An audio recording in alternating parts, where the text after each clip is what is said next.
तो जय हिंद दोस्तों।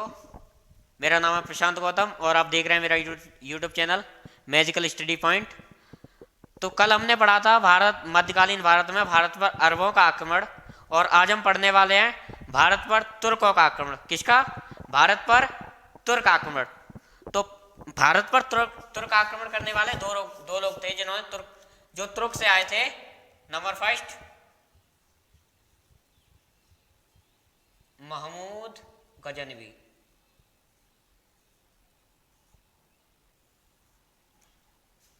इसका भारत में पीरियड रहेगा 1000 से 1027 तक। ठीक है। और दूसरा हमारा तुर्क से आया था मोहम्मद गौरी।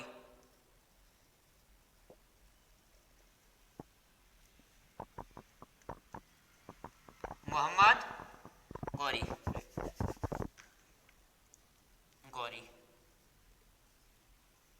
ठीक है, जिसका पीरियड रहेगा भारत में 1175 से 1206 तक। तो आज हम बात करेंगे महमूद गजनवी के बारे में। किसके बारे में? महमूद गजनवी के बारे में, क्योंकि वीडियो अगर दोनों के बारे में बात की जाएगी तो वीडियो ज़्यादा लंबा हो जाएगा, इसलिए आज सिर्फ एक की बात करेंगे, महमूद गजनवी की। ठीक है, तो पहले जान लेते हैं महमूद गजनवी था कौन और ये कहाँ से आया था। चलिए स्टार्ट करते हैं आज के वीडियो को।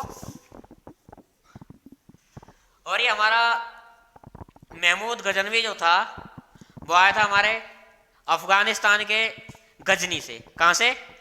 गजनी से। जो आया था हमारा अफगानिस्तान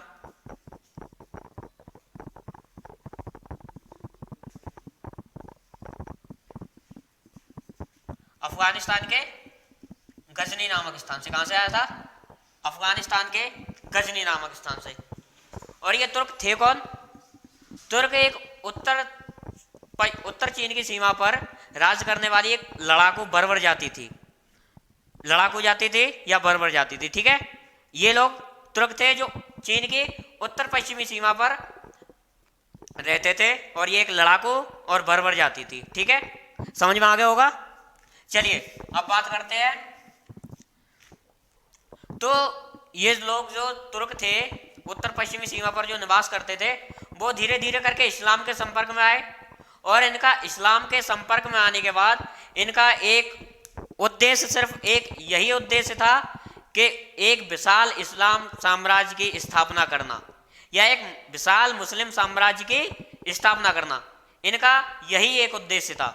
ठीक है, इनका उद्देश्य था कि एक विशाल मुस्लिम साम्राज्य की स्थापना करना। ठीक है, तो मैंने आपको बता दिया कि महमूद गजनवी का पीरियड रहेगा 1000 से 1027 ईस्वी तक। और यहां पर ये अफगानिस्तान का जो गजनी स्थान था, गजनी नामक प्लेस, वहां पर इस गजनी नामक स्थान पर एक वंश चल रहा था जिसे कहते हैं गजनी वंश या गजनवी वंश। गजनी वंश, ठीक है, क्या कहते हैं? गजनी वंश। और उस वंश का संस्थापक कौन था? गजनी वंश। इस वंश की स्थापना की थी अलप्तगीन ने। किसने? अलप्तगीन। ये अलप्तगीन कौन था? ये अलप्तगीन था बुखारा के, ये हम नीचे लिखूंगा मैं, ये अलप्तगीन था बुखारा के सामनी वंश, बुखारा के सामनी वंश, ठीक है, सामनी वंश के अब्दुल मलिक का दास, अब्दुल मलिक।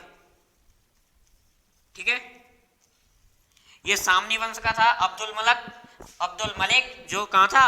बुखारा में। और ये अब्दुल मलिक का कौन था? गुलाम। अब्दुल मलिक का गुलाम। अब्दुल मलिक का गुलाम कौन था? अलप्तगीन। कौन था? अलप्तगीन, जिसने 932 ईस्वी में, किसमें? 932 ईस्वी में गजनी नामक स्थान पर, यहां पर गजनी नामक स्थान पर इस गजनवी वंश की गजनी वंश की स्थापना की थी। ठीक है, समझ में आया। 932 ईस्वी में अलपतगीन ने गजनी नामक स्थान, अफगानिस्तान के गजनी प्लेस पर या गजनी नामक स्थान पर गजनी वंश की स्थापना की थी। किस वंश की? गजनी वंश की। ठीक है, समझ में आ रहा होगा। इसने गजनी वंश की स्थापना की। चलिए आगे देखते हैं।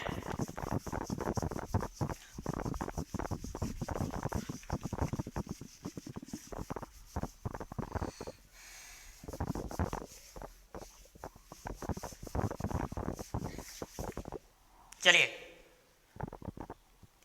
इसने गजनी वंश की स्थापना की थी और इसी अलपतगीन का गुलाम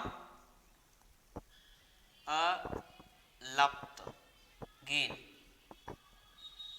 इसी अलपतगीन का एक गुलाम था, गुलाम स्लेव। ठीक है, इसी अलपतगीन का एक स्लेव या इसका एक गुलाम था जिसका नाम था सुबुक्तगीन। क्या नाम था? सुबुक्तगीन। ठीक है, इसी के गुलाम था जिसका नाम था सुबुक्तगीन। क्या नाम था? सुबुक्तगीन। और ये सुबुक्तगीन बहुत ही मतलब बहादुर था या बढ़िया था, तो इसी की योग्यता से प्रभावित होकर इस सुबुक्तगीन को अलपतगीन ने अपना क्या बना लिया? दामाद बना लिया। क्या बना लिया? दामाद। ठीक है, इसकी योग्यता से प्रभावित होकर अलपतगीन ने इसे अपना दामाद बना लिया और इसे उपाधि प्रदान की यामीन उल अमरा। क्या उपाधि प्रदान की? यामीन उल अमरा की उपाधि से प्रदान की। ठीक है, और जैसा कि इस जो ये गजनी वंश था, गजनी वंश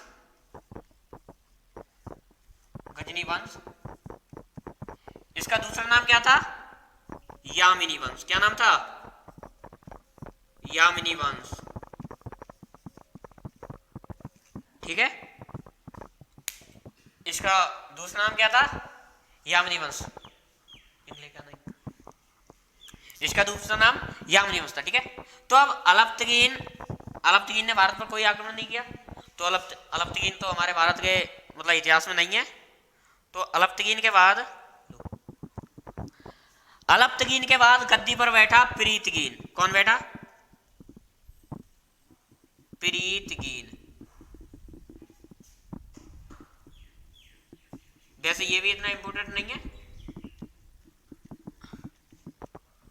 अलपतगीन के बाद अलपतगीन के बाद गद्दी पर बैठा था प्रीतगीन, जिसका पीरियड था 972 से 977। लेकिन इसने कोई ज्यादा शासन नहीं किया, लेकिन इसलिए इसका नाम नहीं लेते। ठीक है, तो प्रीतगीन ने शासन किया और इस प्रीतगीन के शासन काल में ही सबसे पहला आक्रमण हुआ भारत पर। ठीक है, प्रीतगीन के शासन में सबसे पहला आक्रमण।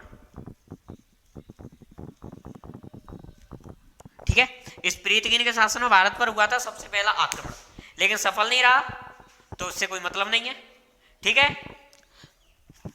चलिए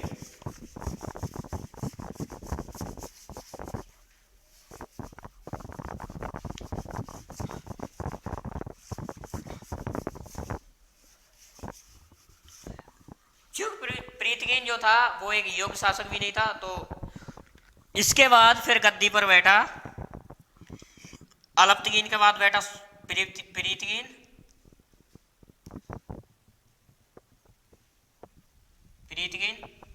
ठीक है, और इस प्रीतगीन के बाद बैठा था सुबुक्तगीन। कौन बैठा? सुबुक्तगीन। और इसी सुबुक्तगीन का बेटा था महमूद गजनवी। ठीक है, ज्यादातर इसके बारे में आज बात होंगी। तो इसी सुबुक्तगीन का बेटा था महमूद गजनवी। ठीक है, तो जब ये गजनी की गद्दी पर कौन बैठा? सुबुक्तगीन। प्रीतगीन के बाद गजनी गद्दी पर सुबुक्तगीन बैठा, तो इसने सिंध पर आक्रमण किया। और जिस समय ये गद्दी पर बैठा था उस समय हमारे भारत की सीमा सिंध के पेशावर तक थी। कहां तक थी? पेशावर तक। जैसे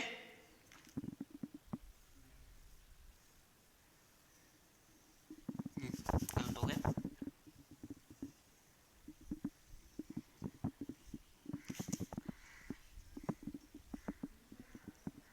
इसे भी हटा दो, ठीक, इसे समझ लेंगे थोड़ा।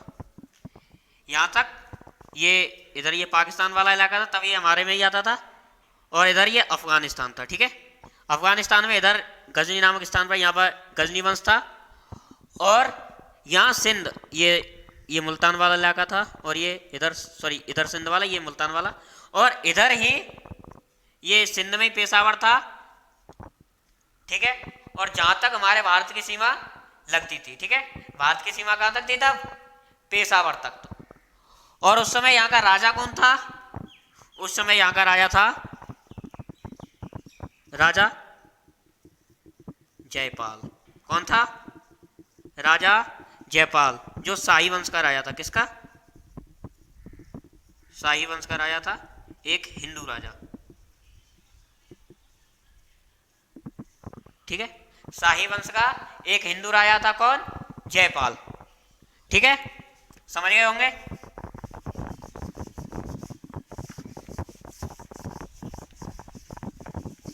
तो इसी जयपाल के समय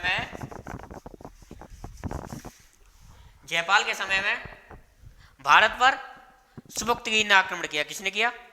सुबुक्तगीन। और सुबुक्तगीन बार बार पेशावर से होकर भारत में अटैक करने की कोशिश करता रहता था। ठीक है, तो एक बार हुआ ऐसा कि जब सुबुक्तगीन भारत पर आक्रमण करने के लिए आया तो उसे पेशावर के बाहर ही रोक लिया गया। कहां पे?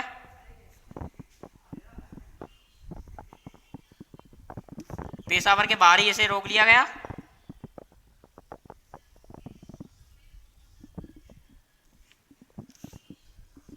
इधर यहां पेशावर के बाहर इसे रोक लिया गया। ठीक है, पेशावर के बाहर इसे रोका, और जयपाल के सैनिकों ने इसके पेशावर के बाहर ही इसे हरा दिया, और जयपाल ने इसकी हत्या करवा दी।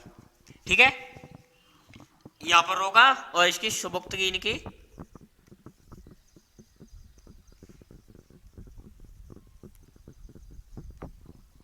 यानी सुबुक्तगीन की हत्या हो गई। ठीक है, राजा जयपाल ने सुबुक्तगीन की हत्या करवा दी। यहां से हुआ सुबुक्तगीन खत्म। ठीक है, अब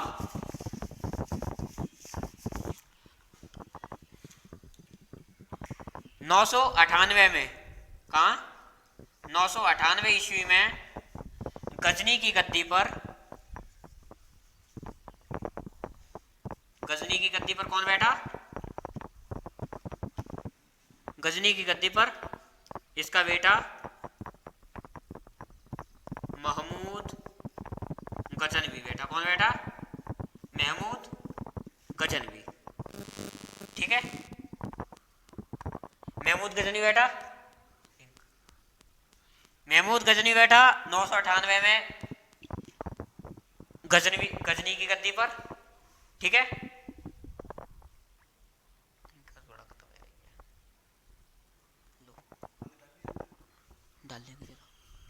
ठीक है, लेकिन ये अपने पिता के समय में यानी सुबुक्तगीन के टाइम पर ये खुरासान का शासक हुआ करता था। खुरासान का, ठीक है, खुरासान का शासक हुआ करता था गजनी की गद्दी पर बैठने से पहले। और इसका जन्म हुआ था 1 नवंबर 971 में। ठीक है ना, समझ में आ गया होगा। 1 नवंबर 971 में इसका जन्म हुआ था, और ये गजनी की गद्दी पर बैठने से पहले कहां का शासक हुआ करता था? खुरासान का। ठीक है, कहां का शासक था? खुरासान का। ये खुरासान का शासक था, और 28 वर्ष की अवस्था में, 28 वर्ष की एज में ये गजनी की गद्दी पर बैठा था। ठीक है, चूंकि इसके पिता की हत्या करवा दी गई थी तो ये शांति से नहीं बैठा। ठीक है,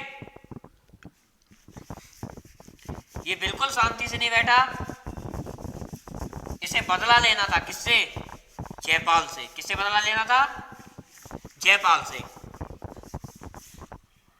इसे बदला लेना था, प्लस इसे पैसे चाहिए, धन चाहिए। अब सेना इतनी थी नहीं इनके पास, तो धन चाहिए सेना के लिए, और वो धन कहाँ से लाए? तो इसका ध्यान आकर्षित हुआ भारत की ओर। कहाँ पर? भारत की ओर, ठीक है। इसका ध्यान आकर्षित हुआ भारत की ओर, और इसके पिता की भी हत्या यही हुई थी, तो ये इसलिए और आकर्षित हुआ भारत की ओर, ठीक है। तो इसने गद्दी पर बैठने के बाद अपने जो अधिकांशतः आक्रमण किए वो खैबर दर्रे के प्रयोग से की। कहां से? खैबर दर्रे के, खैबर दर्रा, ठीक है। खैबर दर्रे के प्रयोग से किए। ये खैबर दर्रा कहाँ है? जो हमारा ये हिंदुस्तान है,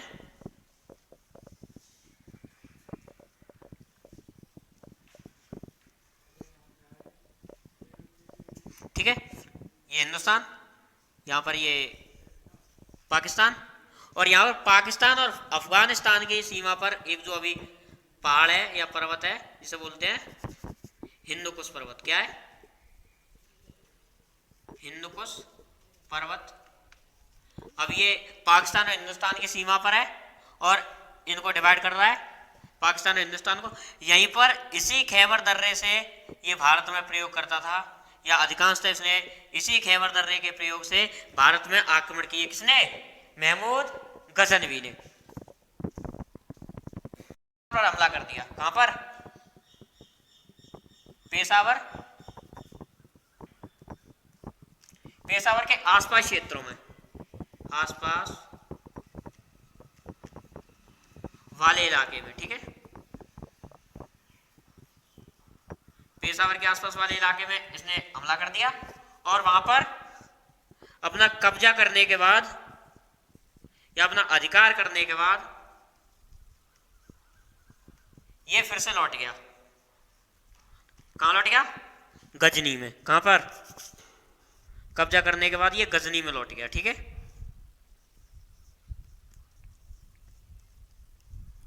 कब्जा करने के बाद ये गजनी लौटा, और ये गजनी लौट गया। उसके अगले ही साल, उसके अगले ही साल इसने फिर से आक्रमण किया। अब इसने आक्रमण किया 1001 में, 1001 ईस्वी में, ठीक है। वो राजा जयपाल के विरुद्ध, राजा जयपाल के विरुद्ध 1001 ईस्वी में राजा जयपाल के विरुद्ध इसने आक्रमण किया। कहां पर? पेशावर में। कहां पर? पेशावर में। पेशावर में हमला किया राजा जयपाल के विरुद्ध, और इन दोनों के बीच युद्ध हुआ, तो राजा जयपाल की हार हुई, ठीक है। वहां पर राजा जयपाल हार गया, लेकिन महमूद गजनवी ने राजा जयपाल को हराकर उसकी हत्या नहीं की। उस पर उसे हराकर और हराने के बाद वो लौट गया, ठीक है, लौट गया।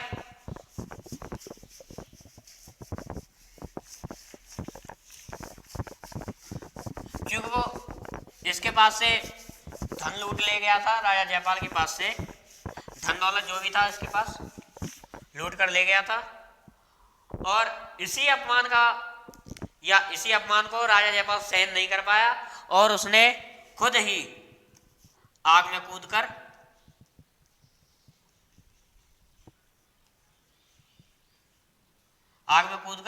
आत्महत्या कर ली। क्या कर ली?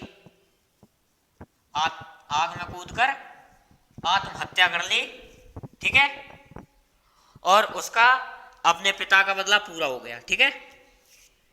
उसने आत्महत्या कर ली, तो उसका जो सपना था अपने पिता की मौत का बदला लेने का, फाइनली पूरा हो गया, ठीक है। चलिए,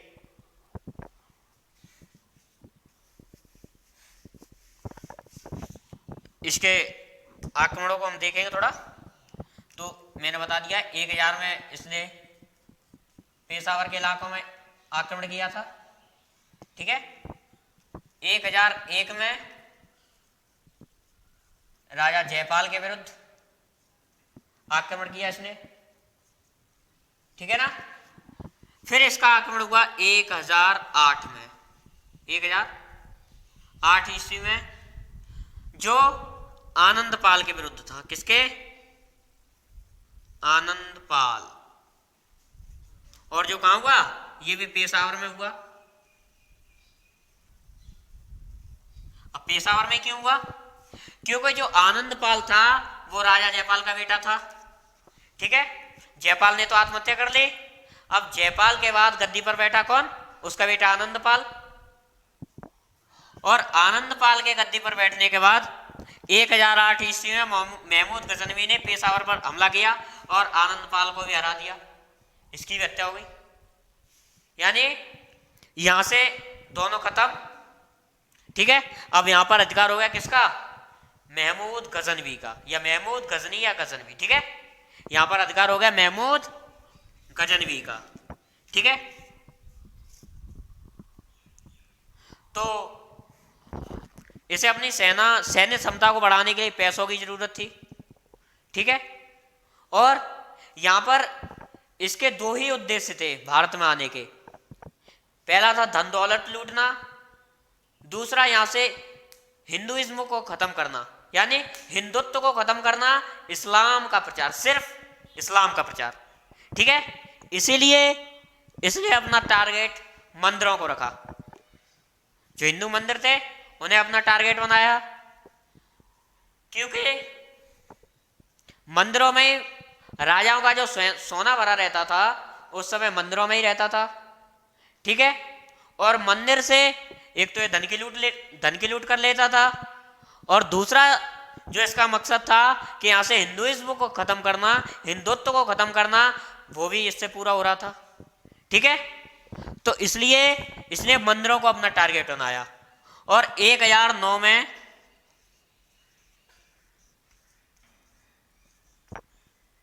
इसने 1009 में आक्रमण किया कांगड़ा या नगरकोट। कहां आक्रमण किया? कांगड़ा या नगरकोट, जो कहां पे है? हिमाचल प्रदेश में।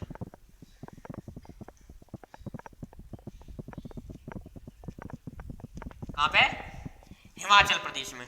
ठीक है, कांगड़ा या नगरकोट पर आक्रमण किया जो हिमाचल प्रदेश में है। वहां से भी इसने लूट की, और लूट करने के बाद फिर चला गया। ठीक है, लूट करने के बाद चला गया। अब इसका अगला आक्रमण हुआ 1014 में, 1014 में।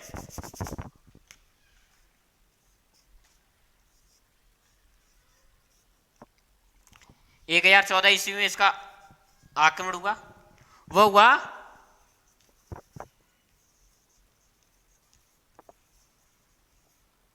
थानेश्वर मंदिर पर। कहां पे? थानेश्वर मंदिर, जो कहां है? हरियाणा में। ठीक है, जो अभी हरियाणा में, थानेश्वर मंदिर जो हरियाणा में, वहां पर इसका 1014 में आक्रमण हुआ। ठीक है, इसने थानेश्वर मंदिर पर आक्रमण किया, और वहां से चक्र स्वामी, किसकी? चक्र स्वामी। अब आप समझ रहे हो, चक्र स्वामी जो चक्र रखे रहते थे अपनी उंगली पर, श्री कृष्ण। ठीक है, चक्र स्वामी की मूर्ति को निकलवाकर, मूर्ति को यानी चक्र स्वामी की मूर्ति को निकलवाकर ये अपने साथ ले गया। कहां पर? गजनी में। कहां पर? गजनी में। यानी चक्र स्वामी की मूर्ति को 1014 में आक्रमण करके ये गजनी ले गया अपने साथ। ठीक है, गजनी में ले गया, इंग्लिया ना। अब 1014 के बाद ये फिर गजनी गया, और वहां से फिर लौट कर आया 1018-19 में।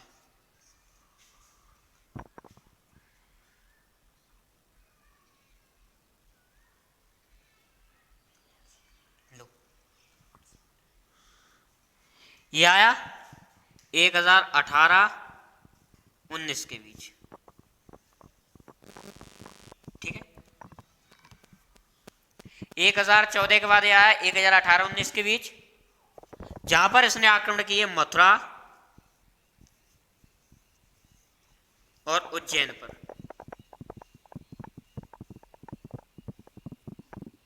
या मथुरा वृंदावन,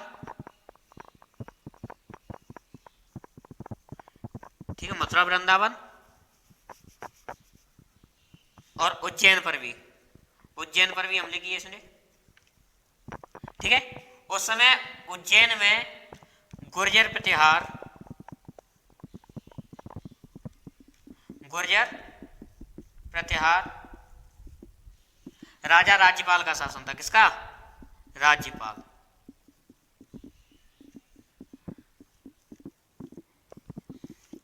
गुर्जर प्रतिहार का शासन था, ठीक है। गुर्जर प्रतिहार वंश के राजा राज्यपाल का शासन था, ठीक है। अब प्रश्न आ सकता है, चलो इसे नहीं बिठा रहा, प्रश्न आएगा कि कि वह प्रथम मुस्लिम शासक बताइए जिसने उत्तर भारत पर आक्रमण किए, या उत्तर भारत में गंगा घाटी के मैदान पर आक्रमण किए। तो वो हो जाएगा हमारा कौन? महमूद गजनवी। कौन? महमूद गजनवी, ठीक है। जिसने उत्तर भारत में गंगा घाटी पर आक्रमण किए वो कौन था? महमूद गजनवी।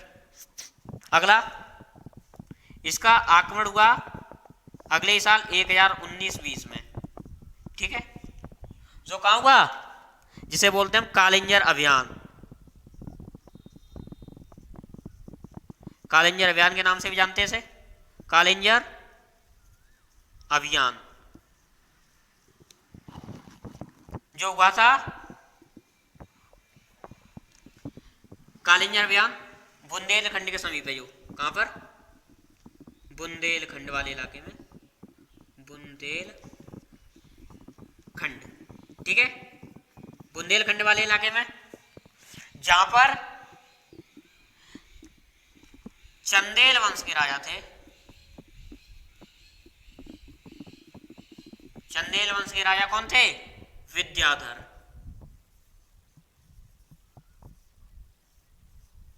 इसने कालिंजर अभियान चलाया, जहां पर किसका शासन था? चंदेल वंश के शासक विद्याधर का शासन था।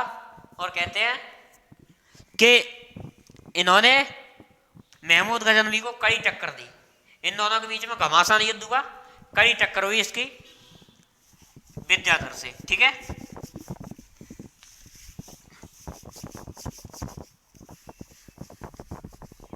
चलिए,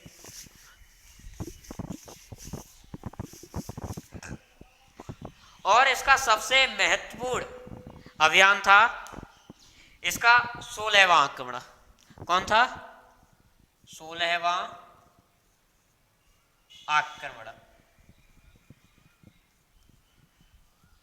इसने अपना सबसे प्रमुख अभियान जो माना जाता है इसका, या सबसे प्रमुख आक्रमण माना जाता है, वो है 16वां आक्रमण, जो हुआ था कहां पर? सोमनाथ मंदिर पर। किस पर?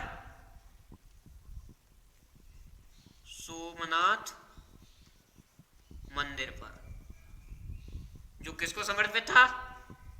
भगवान शिव को समर्पित था। किसको?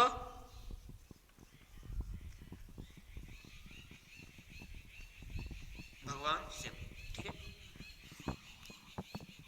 लॉर्ड शिव का मंदिर था जो, ठीक है, सोमनाथ मंदिर। और ये कहां था? ये था गुजरात में। कहां पर? गुजरात में, ठीक है। तो इसका 16वां आक्रमण हुआ 1025 ईस्वी में। कब हुआ था? 1025 ईस्वी में। कहां पर? 1025 ईस्वी में। किस पर हुआ? सोमनाथ मंदिर पर। और वो सोमनाथ मंदिर किसको समर्पित था? भगवान शिव को। भगवान शिव को समर्पित था जो मंदिर, वो कहां था? गुजरात में। कहां पर? गुजरात में था। और वहीं पर गुजरात में था, और यहां पर उस समय राजा थे भीम प्रथम।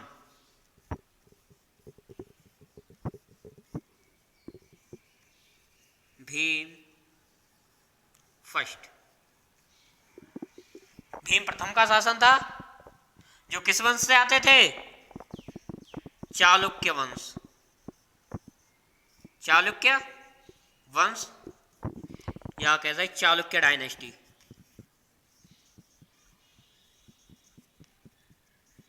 चालुक्य डायनेस्टी। डायनेस्टी, ठीक है। जो चालुक्य वंश के राजा थे भीम प्रथम, ठीक है। तो इसका 16वां आक्रमण हुआ 1025 ईस्वी में। कहां पर? सोमनाथ मंदिर पर, जो किसका मंदिर था? भगवान शिव का मंदिर था, ठीक है। किसका मंदिर था? भगवान शिव का। और जो कहां था? गुजरात में। कहां था ये? गुजरात में। और उस समय गुजरात का शासक कौन था? भीम प्रथम। जो चालुक्य वंश के शासक थे भीम प्रथम, उनका शासन था। और ये सोमनाथ मंदिर भीम प्रथम ने ही बनवाया था, ठीक है। इसका निर्माण कराया था भीम प्रथम ने। और इसकी अंतिम बार मरम्मत करवाई थी सोमनाथ मंदिर की अंतिम बार मरम्मत वो किसने करवाई थी? सरदार वल्लभ भाई पटेल ने। किसने? या कह सकते हैं वल्लभ भाई ने, या वल्लभ भाई पटेल ने। किसने? वल्लभ भाई पटेल ने, ठीक है। इसकी अंतिम बार मरम्मत करवाई थी वल्लभ भाई पटेल ने। चलिए तो देखते हैं।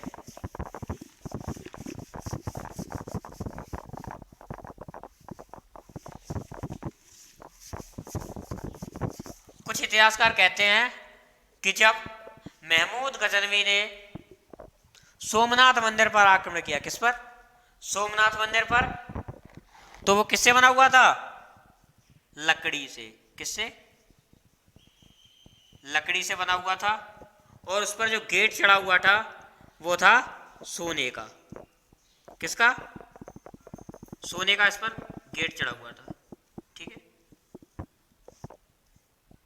और आपको पता है कि मंदिरों में ही राजा के सोने या सोना और जितना भी उसका धन हुआ करता था वो सारा कहाँ हुआ करता था? मंदिरों में। कहां पर? मंदिरों में। तो यहां पर भी भीम प्रथम का शासन था।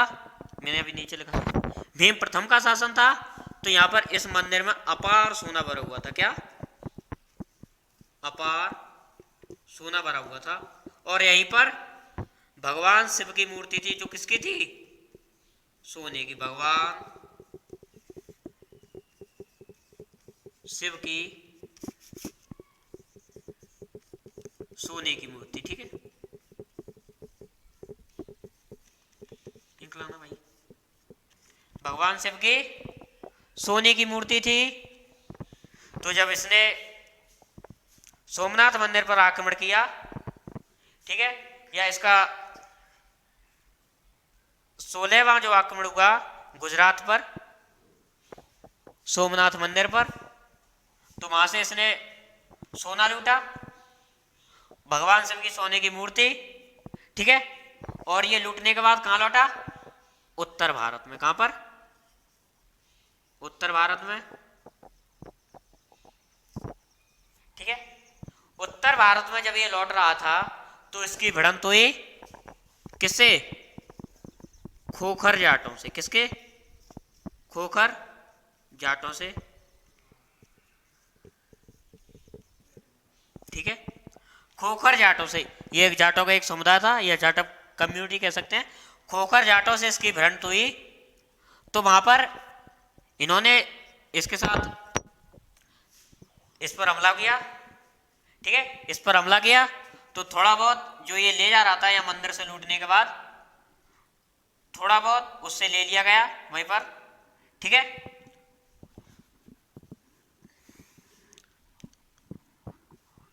फिर जब ये वहां से बचकर निकल गया तो इसने अपना अंतिम, इसका जो अंतिम आक्रमण था, क्या था? अंतिम आक्रमण, या कह सकते हैं 17वां और अंतिम आक्रमण, 17वां और अंतिम आक्रमण, अंतिम आक्रमण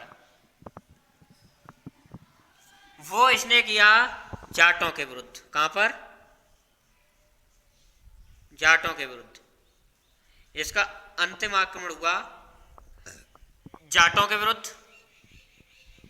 क्योंकि जाटों ने इसे बहुत ही क्षति पहुंचाई थी जब ये मंदिर, सोमनाथ मंदिर लूट के ले जा रहा था, तो जाटों के विरुद्ध आक्रमण हुआ 1027 में।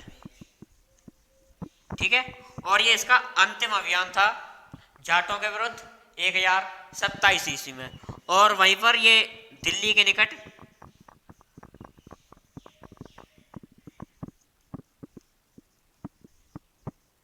या दिल्ली के समीप, ये यहां से जाटों को फिर हराकर जाट हार गए। ठीक है, जाटों को हराकर ये वापस कहां लौट गया? गजनी में। कहां लौट गया? गजनी में। गजनी में ये वापस लौट गया।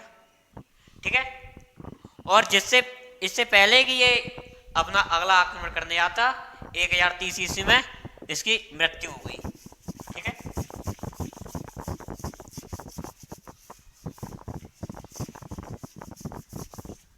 1030 में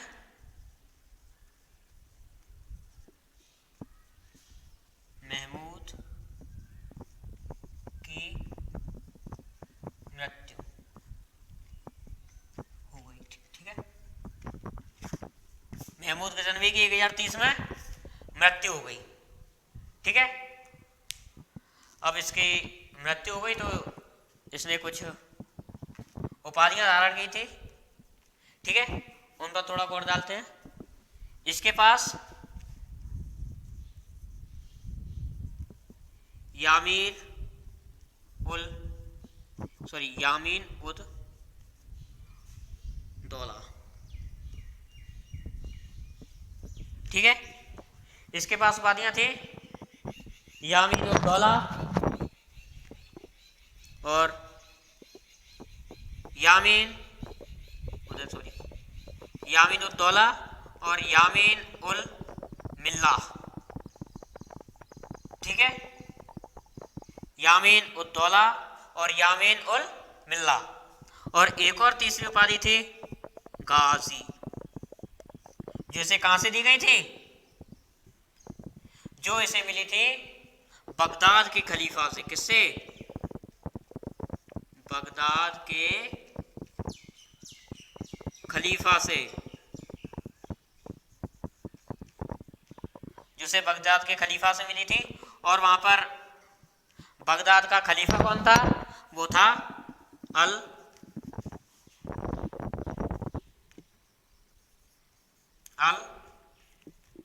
आदिर बिल्ला। उस समय बगदाद का खलीफा कौन था? अल आदिर बिल्ला। उसने इसे ये उपाधियां दी थी। और गाजी की उपाधि, गाजी उसे कहते हैं जो नॉन मुस्लिम्स को मारता है। ठीक है, या गैर मुस्लिमों को मारता है, उसे कहते हैं गाजी। क्या कहते हैं? गाजी। ठीक है, तो इसे गाजी की उपाधि बगदाद के खलीफा ने दी थी। इसके पास एक और उपाधि थी जो थी सुल्तान की। किसकी? सुल्तान की। और उस समय ये सुल्तान की उपाधि कौन देते थे? खलीफा। कौन देते थे? खलीफा। लेकिन इसने सुल्तान की उपाधि खलीफाओं से नहीं ली। इसने अपने आप को खुद ही सुल्तान कह दिया। भाई मैं सुल्तान हूं, अपने आप ही सुल्तान कह दिया इसने। ठीक है, कि मैं सुल्तान हूं, तो इसने अपने आप ही सुल्तान की उपाधि धारण कर ली थी। ठीक है, समझ में आ गया? और ये भारत में सुल्तान की उपाधि धारण करने वाला पहला मुसलमान था। ठीक है, ये सुल्तान की उपाधि धारण करने वाला फर्स्ट मुस्लिम या पहला मुसलमान था भारत में जिसने सुल्तान की उपाधि धारण की थी। ठीक है, इससे आगे करेंगे, हम आगे बढ़ेंगे। और तो इसने मुस्लिम या सॉरी सुल्तान की उपाधि धारण की थी जो पहला मुसलमान था भारत में। ठीक है, आगे चलते हैं, थोड़ा और है।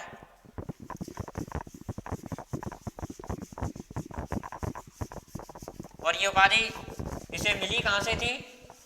गाजी यामीनुद्दौला यामीनुल मिल्ला, ये उपाधि इसे बगदाद के खलीफा से प्राप्त हुई थी जिसका नाम था अल आदिर बिल्लाह। ठीक है, इससे इसे ये प्राप्त हुई थी। एक महत्वपूर्ण पॉइंट कि इसकी सेना में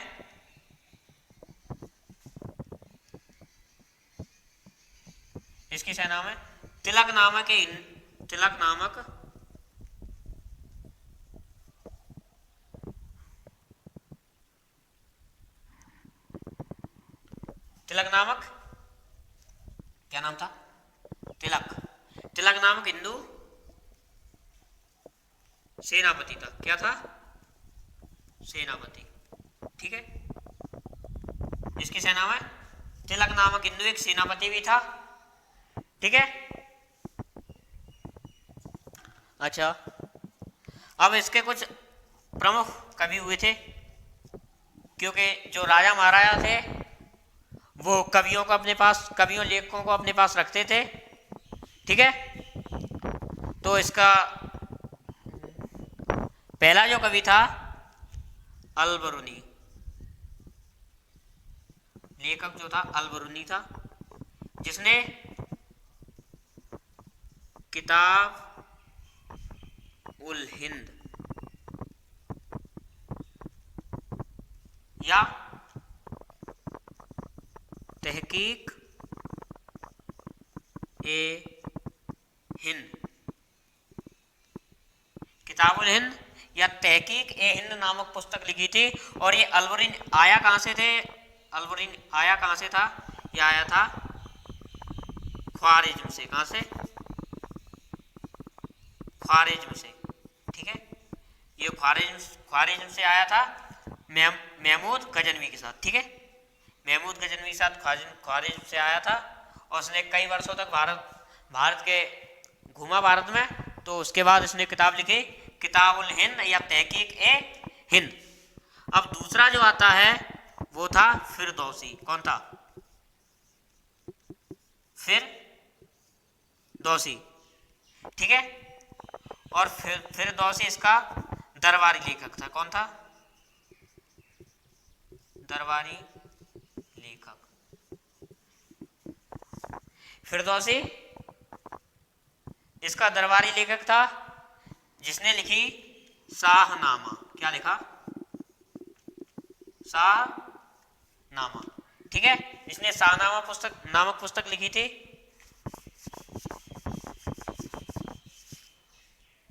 पहला, दूसरा, तीसरा जो था, तीसरा वो था उत्वी। अलबरूनी, फिरदौसी, उत्वी।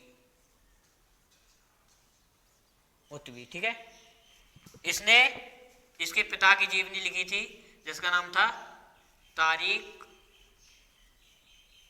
ए सुबुक्तगीन।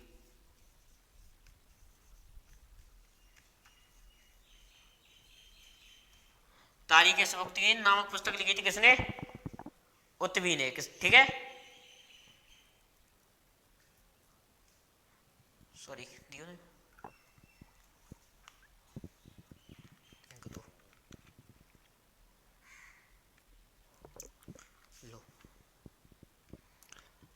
ये गलती हो गई।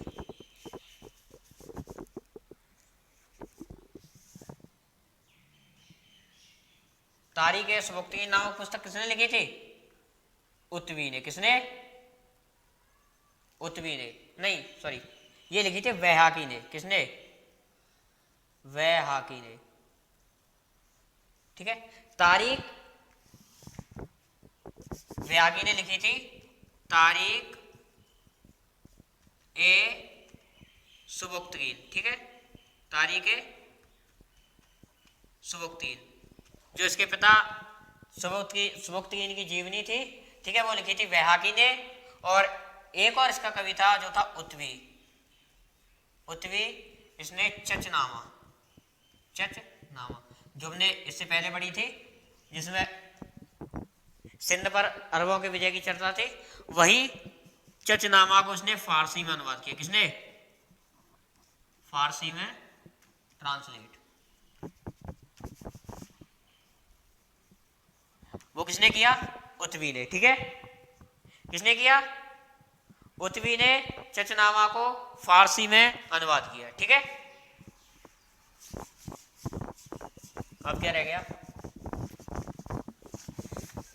चलिए तो एक आध पॉइंट और है, बस खत्म। इसने भारत में चांदी के सिक्के चलवाए थे। क्या चलवाए थे? चांदी के